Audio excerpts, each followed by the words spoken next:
What's good, YouTube? Bugsy Benjamin's Philosophies back at it again with another video. How you guys doing this evening? Why are people so full of shit? I'm just gonna get right into it. The topic of today is, why are people so inconsistent? Why are people so insecure when they speak and performative at the same time? Like all three caveats. Like when you speak with people, they never say what they mean. They never do what they're gonna say, and it's all just an act, or for what it seems to be. And honestly, it's becoming uncomfortable for me, really, knowing that, I can see right through the person. I can see whether what you're saying is congruent with your body language or what you're saying is bullshit. People typically think that they're lying to you when really, in honesty, they're lying to themselves. No matter what the lie be. It could be a small white lie or it could be a major lie. Just, be wary of people's bullshit. And bullshit's pretty easy to smell and sift out once you're paying attention to what is being said, and you're really trying to understand what the other person's trying to communicate. People typically like to say, what sounds good, not what's true, not what's to the core truth. A white lie would be, oh yeah, let's put an example for those of us dudes that are in relationships. A white lie would be if your girl comes to you, say, hey, did you, I saw you talking to this girl over there at the bar. Did you guys exchange numbers? Did you guys chat it up? Like, what did you guys talk about? And, the man might brush it off to say, yeah, no, she was just saying hi, or, she was just being friendly. When in reality, he could have hit on her and he would have exchanged numbers and they probably got into some interesting conversations. But little things like that, like being in situations like that where, your immediate instinct is to lie rather than just spit out the truth and be one and done with it, face the backlash rather than, avoiding discomfort of the confrontation in the moment. Especially if you've done something wrong and now you're, covering it up. That's typically where lies come into play, where people did something they shouldn't have done, or they continue to do shit that they're not supposed to do, and they lie and bullshit you to cover it up. And then eventually down the line, later, a month, 2, 6 months, a year down the line, you find out everything that person was saying is bullshit. You realize that the truth was actually a lot worse than that person, he or she made it out to be. Excuse me. But people, very few people actually mean what they say and say what they mean. It seems like in this day and age, everyone's just trying to save face. Everyone's trying to gain approval.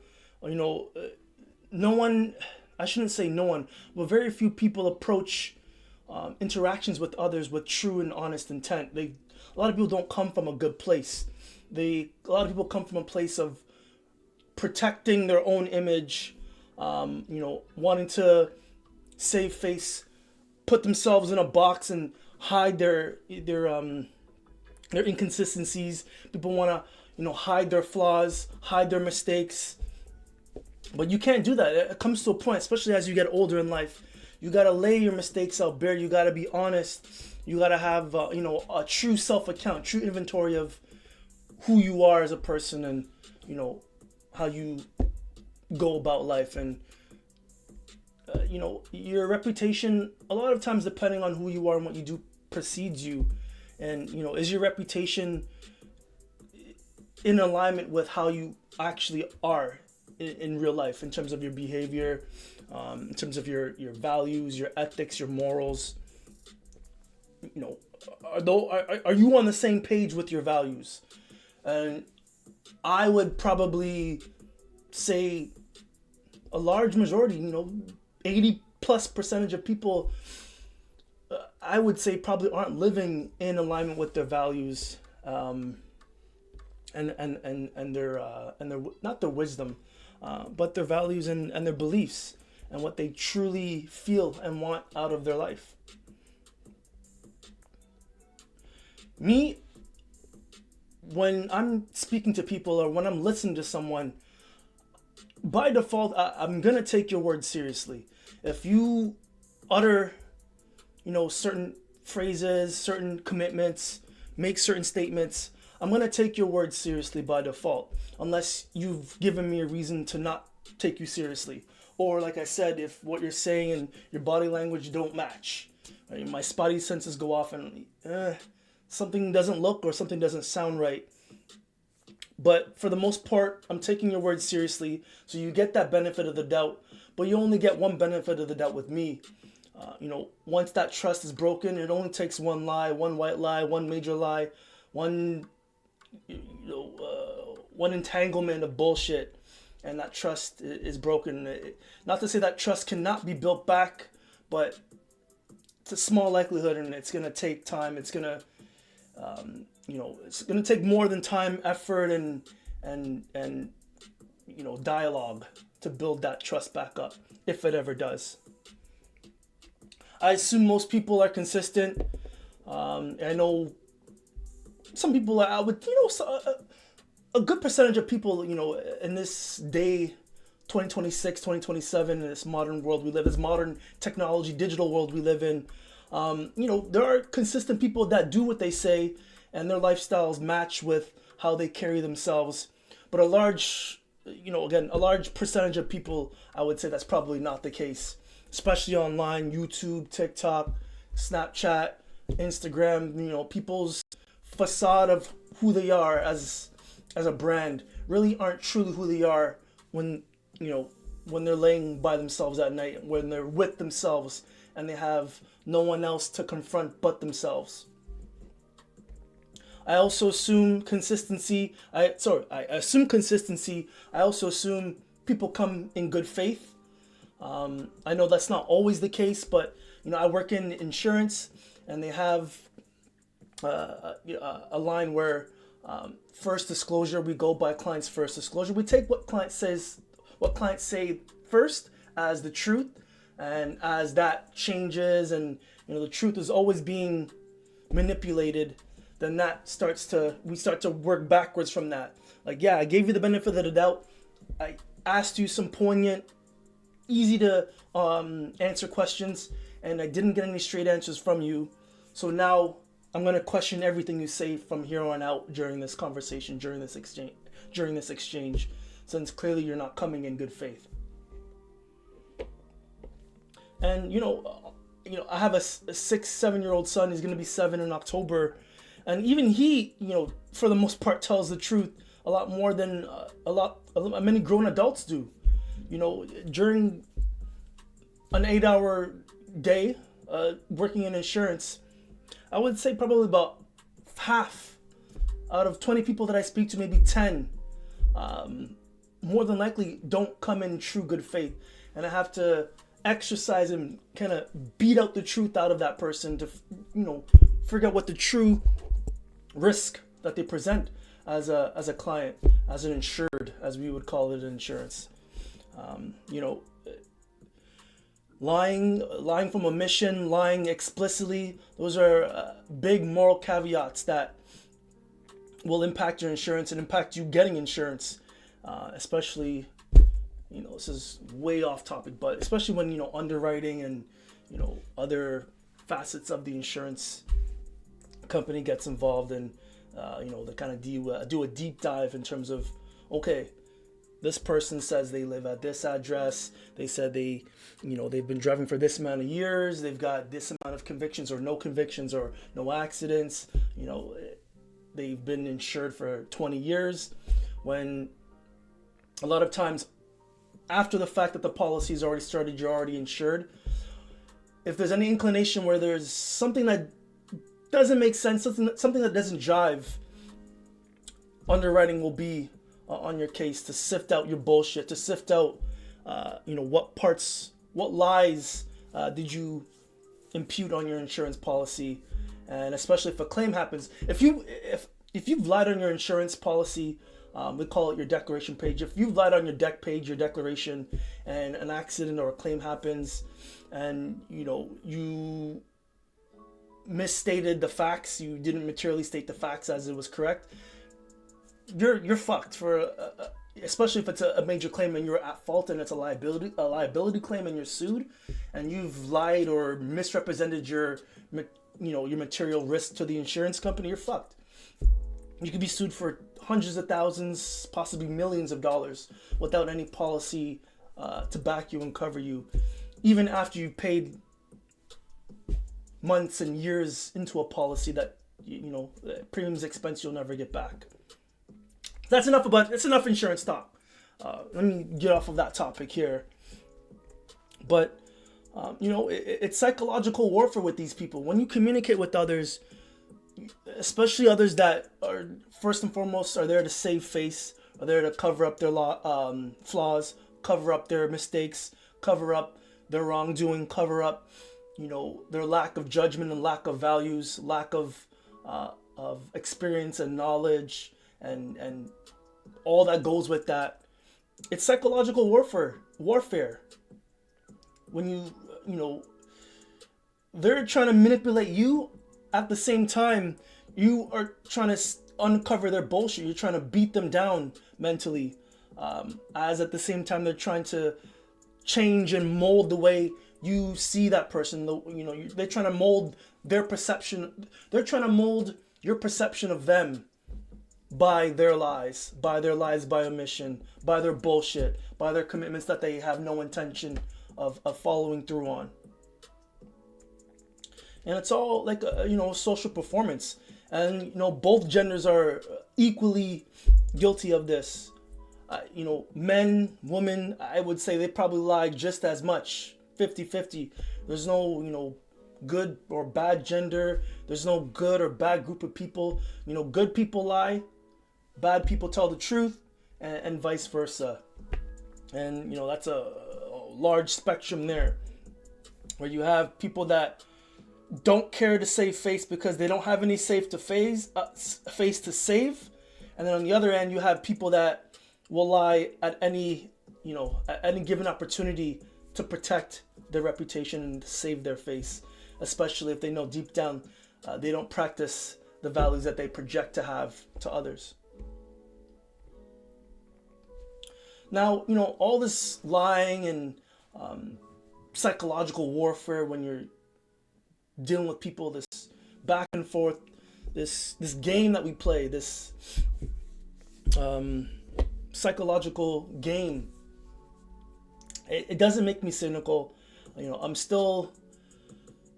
I'm positive about the human race. I'm positive about humans. I have an optimistic point of view in terms of where we are as a people today in 2026 and where we could be in 2030 or 2035. I think people do generally mean well. It's just like I was saying yesterday, people that don't have the discipline or the ability to make the right micro decisions day in and day out over time, where they essentially fail themselves. They fail the commitments to themselves, and now they need to save face to show that I may have promised the outside world that I would do this and that this is who I am, but really inside my home, in my bedroom, in my thoughts, in my actions, in my relationships, it's a completely different story, where my life might be a mess, but on the outside, my facade, my image on Instagram, my image on social media is that of someone who has their life put together. And a lot of this psychological warfare, like I keep mentioning, it's a battle. It's emotionally draining and taxing. But the goal isn't to distrust people. The goal is to get to the truth, but get to the truth in a way that's palatable palatable to the person that you're speaking with. And sometimes it's okay to call people out on their bullshit. If you feel that someone, if you can tell and you feel that someone is lying, your spidey senses are tingling, call that person out. You tell them, I'm hearing this, you're telling me this, we're talking about this. What's an example? You told me that this project was going to be done by so-and-so date at this level of quality. I spoke to you last week and today's the due date. It's due today. However, 1, project is not complete. 2, it's not to the quality that we expect of you. And, 3, you lied about it. We've asked you multiple occasions throughout the course of this project, is it going to be ready? What's the status of this project here at week 1, week 2, week 3, week 4? And you lied and saved face rather than just being upfront and honest. And, if you needed more time, if you needed more resources, the noble thing would have been to just be upfront and honest and ask for help. It doesn't hurt to ask for help. Asking for help doesn't make you a weak person. And this is something I'm still learning and struggling with myself. I find sometimes it's hard for me to ask for help. And, there's a variety of things. There's a variety of scenarios and, aspects of my life where I could use help. And other people's expertise and experiences. We all have different, unique experiences, but at the same time, a lot of our experiences are relatable and transferable to others, to other experiences and relationships, trauma, good things, bad things, family, really anything, any topic of conversation, being able to relate to all swaths of people, to different groups and cultures of people, it's a key skill. And one thing that living in a big city, a big megalopolis like Toronto, you get exposed to pretty much every culture, every walk of life, every ethnicity that's on the face of the planet. Toronto is the center of the universe, which, it's almost true at this point. I think every culture, nationality at least has some roots or has a root in the greater Toronto area, and then some. And New York, pretty much any major North American city. A lot of us that live in these big mega centers are exposed to the different cultures and different types of people, different languages, different cuisines, different religions. So that's a key skill, and not understanding, but being able to relate and communicate with different people in different cultures. That increases your ability to sift out and to discern people's bullshit, and to know when to call someone out, and to kind of know. It's not always the right move to call someone out explicitly. Every conversation is unique. Every conversation is its own entity. It's its own thing. Every conversation is unique. No matter how short, no matter how long, what's being said, how it's being said, body language, your intonation of your voice, the pace of speech, all those things influence how you communicate and influence what is being communicated to the other person. I speak about lying as if I'm perfect and I don't tell any lies. Obviously, we've all told lies, both big and small. But the key differentiator is that I actively consciously make sure that I'm telling the truth, or the truth to the best of my knowledge. And this has been a core value of mine for years now. Probably going back since on this journey, this transformation journey that I'm on, and building and growing and kind of catching up to where I feel like I should be in this stage of my life. Doing this work and putting the difficult time and doing the difficult actions and making the right decisions. It's progress. It's progress for me, and it helps me. Even just putting out these videos and watching myself on camera speak off the top of my head.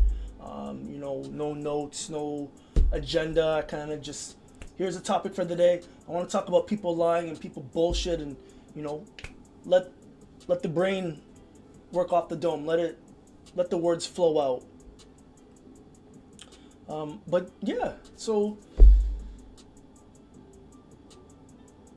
like I said, I'm not perfect, but I do make sure, I shouldn't say make sure, but I ensure that whenever I'm communicating from a place of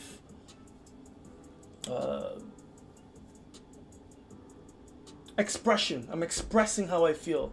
I'm not communicating to manipulate or to change how someone feels or to change someone's way of thinking.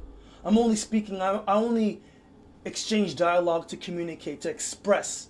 Communication for me is an expression. It's just a verbal expression of how I feel inside. Like these videos that I put out, my active speaking right now is just how I feel inside. I don't need to take notes. I don't need to write this shit down. I don't need an agenda. I don't need none of that. I have a set philosophy, or I have sets of philosophies. I have different aspects and different ways, frameworks of how I live my life. And I can zoom in and zoom out of those different topics and those different areas of my life, those different aspects. Excuse me.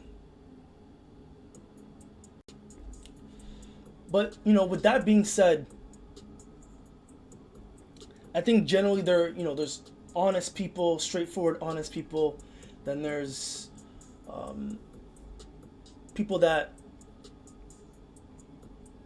I would say save face. There's straightforward and save face type of people. People generally fall in two categories.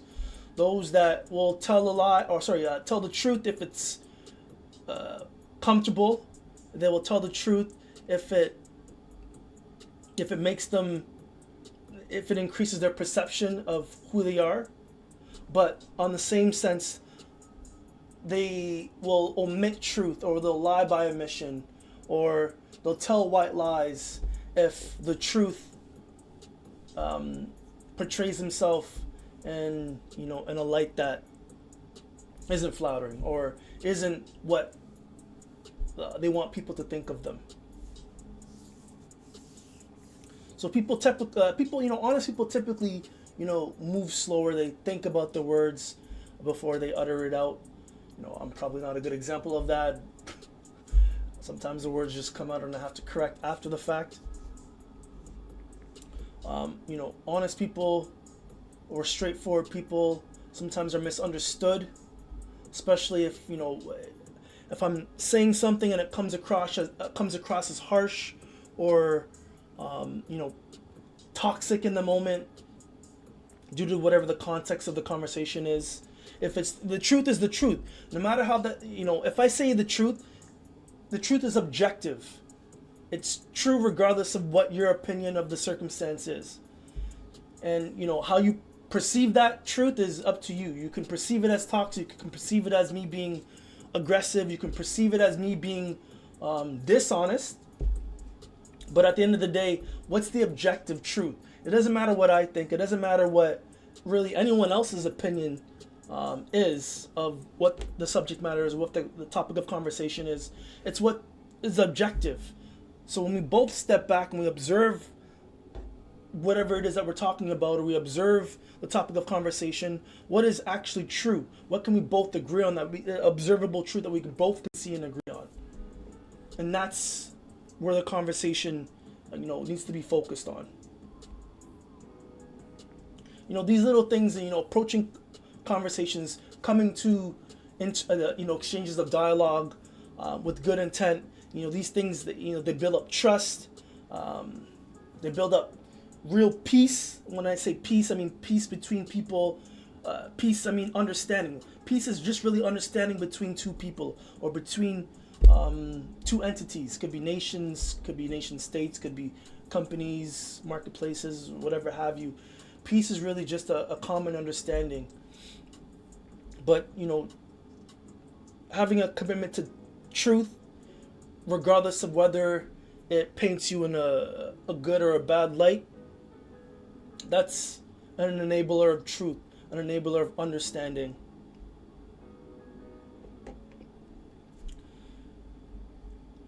A lot of people are performative.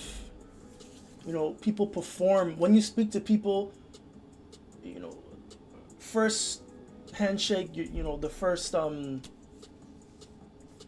what's the word I'm looking for? You're, when you meet someone for the first time, like, what was their first representation? What was your first assumption of that person? Well, I don't even know where I was going with this, but being real and meeting people for the first time, having commitment to truth, and starting from a relationship of truth rather than a relationship of saving face or building a reputation or building a perception of yourself.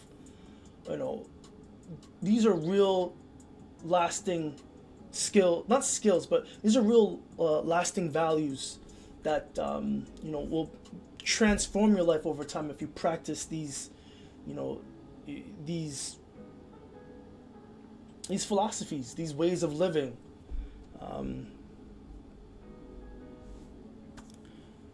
They say, first impression. That's what I was trying to say. From the time that your first impression when you shake someone's hand, it's a performance. You're performing, and the other person is performing. They're performing based on how they want you to see them. They're performing based on their own perceptions of how they see themselves, and they're performing based on how they want society and the environment, the outside world, to see them, whether that be successful, or that be hardworking, loving, caring, whatever have you. So at the end of the day, people are full of shit. They say shit that they don't mean. People say, mean shit that they don't say. And, people will confuse you, whether that's intentionally or unintentionally. And I don't think the problem is, the actual act of uttering or manipulating and lying itself. It's the act of lying to yourself. It's the act of self-deception. If you utter something, if you think about something long enough, you start to believe it's true. It starts to become true in your mind, whether or not it's true in reality, true in the physical form. But people are full of shit. Some people are full of piss. And, some people don't shit or piss. Some people come with good intentions. What type of person are you? If you've taken the time to sit with yourself and take inventory of what, how you are as a person, and the actions you choose to take, the decisions you choose to make, the words you choose to speak, the things you choose to say to others, how you choose to make you can't really make others feel a certain way. How you feel is a direct representation of your internal state and your internal emotional state. You're just reacting to the outside world. So I can't make you feel or have a certain take on something. That's your own actions, your own feelings, your own emotions. You're in control of that. Like when, you're in a relationship and your girl says, "I'm not happy. You need to make me happy." The man can't do, I can't do anything to that. I can't make you happy. Only you can make yourself happy. If you're not happy, have you thought about what it is that you're doing that's making you unhappy, rather than placing that blame on someone else, placing that blame on the man? And then when the man can't fix it, when, she tells the man, "I'm not happy in this relationship, I want to step out, or I want to have space, and then relationship is essentially done at that. As soon as your woman or your girl says, I'm not happy, I want you to fix it, your relationship is over. Happened to me, mother of my son. I'm not happy, and I knew inside that was kind of the beginning of the end of the relationship, although I didn't know to what extent. And it was, a year or two after that first I'm not happy, how can we fix this, when that was brought up, the relationship ended up on rocks and dissolved, and that was that. But to that extent, I couldn't make her there's nothing I could have done to make her happy. That's not my job. Isn't to make other people happy. And being happy isn't the goal. People shouldn't be happy 24/7. You should have a state of contentmentness, if that's even contentness, a state of contentness, being okay, and I shouldn't say suffice. You should never really be satisfied with. You always want to strive to be more, strive to improve, but you want to take autonomy of your own emotional state and your own mental, your own physical, and your own happiness, your own being. And then once you have control of yourself, once you have extra love for yourself, then you come to the relationship with that extra energy to give to someone else, rather than looking for what you can take from someone else in a relationship. What do you go into the relationship to contribute? Relationships isn't two people going, man and woman, going to see what the man can take from the woman and what the woman can take from the man. What it should be is, two people, men, women, coming together and figuring out, okay, as a man, I can contribute this to the relationship. This is what I bring.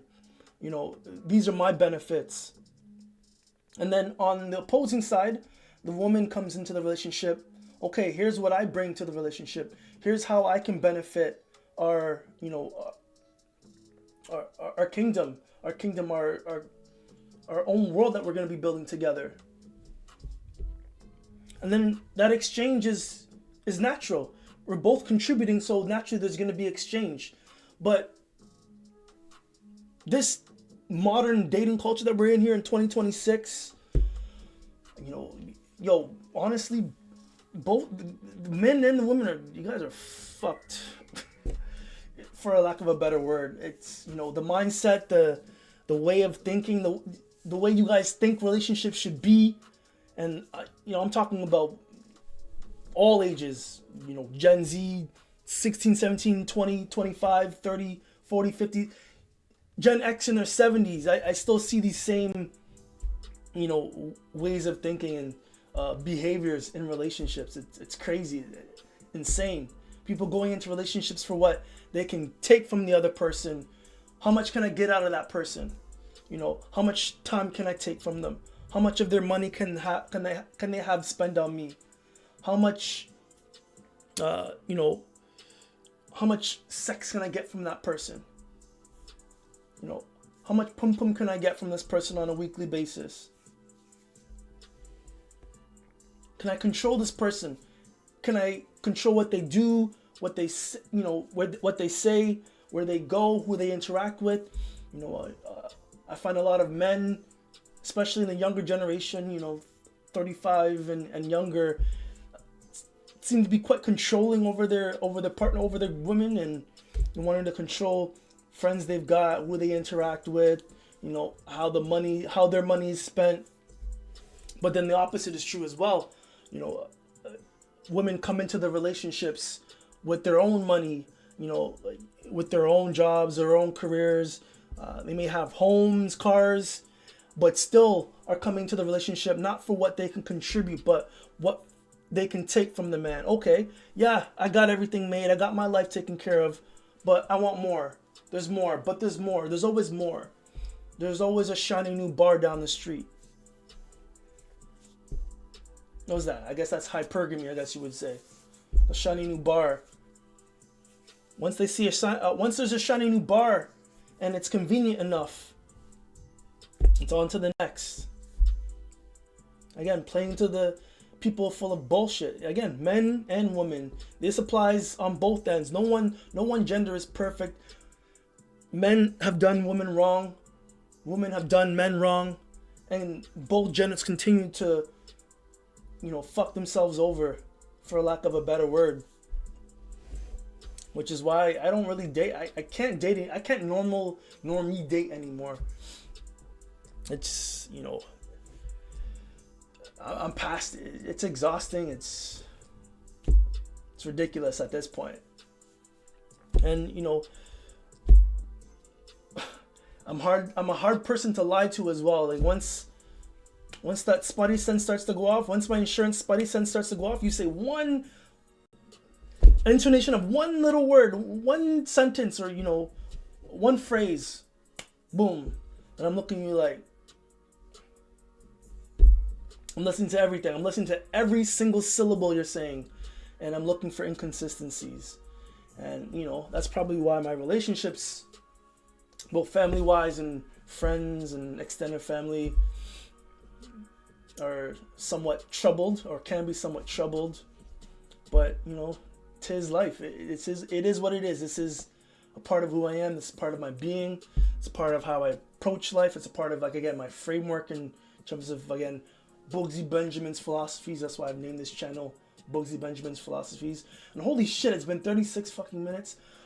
I'm gonna end the video at this. This went 2-3 times as long as I initially wanted it to. But great. Hopefully the audio came in, is coming in nice, or came in nice when I played this video back. And yeah, I hope you guys enjoyed these bars. Hope you guys had your notepads out and taking some of these notes. And I'll see you guys on the next video. Peace.